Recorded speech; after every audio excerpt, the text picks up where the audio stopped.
Welcome to Sweet Life Beat Life. We hope this video helps. You start by getting the tools you need.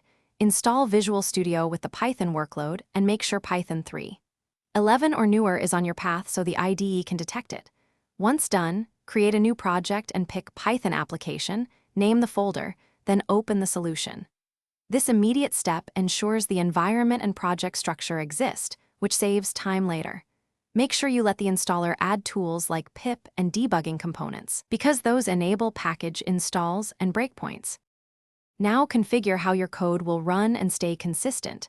Select the interpreter for the project, then create and activate a virtual environment so dependencies stay isolated.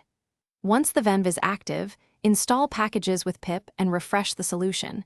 IntelliSense will index installed modules. After that, set your formatter and linter in project settings so commits stay clean. Use tasks. JSON or the built-in run /debug configurations to automate running tests and scripts.